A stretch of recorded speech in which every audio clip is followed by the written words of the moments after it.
Kaulig Racing is booting fan favorite AJ Almendinger for struggling driver Ty Dillon. Is this a foolish downgrade by Kaulig? Or are they racing masterminds with trophies in their future? Sticking AJ in the Xfinity Series could make Kaulig a serious championship contender there. And Dillon's veteran status might be just what their rebuilding Cup team needs. Let's get right into the video. First off, let's revisit Almendinger's history and success. He has been racing in the Cup Series for 15 seasons and has started 437 races. He has 36 starts, 4 top 5s and 7 top 10s in the 2023 season. For Kaulig Racing, he delivered the team's very first Cup Series win at Charlotte Roval in October 2022. Meanwhile, Ty Dillon has frankly struggled quite a bit over the last few Cup seasons. Since 2018, he has bounced around from Germain Racing to Gaunt Brothers to Petty GMS. Over those 5 seasons, Dillon hasn't achieved anything remarkable, and this past year was especially painful, with Dillon achieving an average finish of 28th, dead last among full-time drivers. So on paper, swapping Almendinger for Dillon looks like a completely backwards move. Almendinger exceeded expectations and helped put Kaulig on the map. Dillon, on the other hand, has mostly underperformed equipment, or not. Some fans have been extremely vocal on social media that this makes little sense. And yet, despite appearances, there is some intricate strategy at play here on Kaulig's part.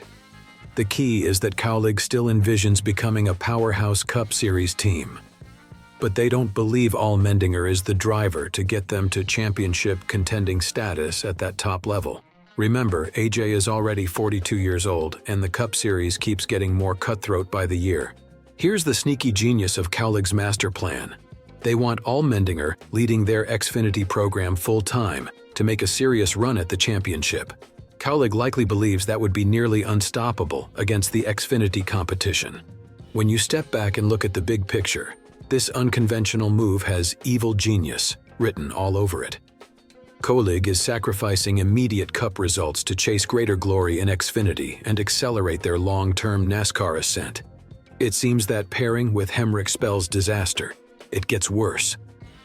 Dillon is being brought in to spearhead Kaulig's Cup attack, alongside a similarly underwhelming driver stepping up from Xfinity in Daniel Hemric. Hemric managed just 1 win across 5 Xfinity seasons. Together, this looks like a tailspin lineup taking Kaulig backwards, not forwards in their sophomore Cup Series effort. After parting with Almendinger's proven production, the Dillon signing looks even more questionable. But according to Kaulig plans, Ty Dillon and Daniel Hemric are placeholders for 2024 as Kaulig retools its Cup operation. Neither are likely to set the world on fire, but both bring a veteran presence and can potentially grab some top 10s while providing feedback to elevate the team. Make no mistake, the goal is to sign a superstar driver when ready to contend around 2025. Still, it's understandable why some see this as a questionable changing of the guard. Almendinger earned his keep for Kaulig and has much more potential upside than Dillon right now. He will also be extremely motivated returning to his Xfinity roots. That all said, Dillon does offer more Cup experience than people realize. Since 2016, he has competed full-time for 7 straight seasons at NASCAR's top level. He likely peaked during his time at Richard Childress Racing. While Dillon had a rough 2022, he is still probably capable of scoring the occasional top 15 or top 20 on his best days, and he will be highly motivated to rebuild his stock after struggling mightily this past season. Let's also not forget that Michael McDowell had been a journeyman for years before winning the Daytona 500 recently in limited equipment. Not saying Dillon will do that, but it shows surprises do happen. When we step back and look at the big picture, this move is a calculated gamble by Kaulig. The organization is confident Almendinger will reward them at the Xfinity level sooner rather than later. The Cup operation is likely to take a step back next season as they groom Dillon and Hemric. But if the gambit pays off, Kaulig could have the makings of a first-rate Cup organization by 2025 or 2026. Remember, adding a third charter was not cheap, and they expect to reap the rewards before long. It may seem overly optimistic to expect a non-powerhouse team to rise the ranks so quickly these days, but crazier things have happened in NASCAR's history. So there you have it, race fans. I don't know about you, but I am fascinated to see how this plays out for Kaulig Racing. They are making a bold strategic play for long-term glory in NASCAR.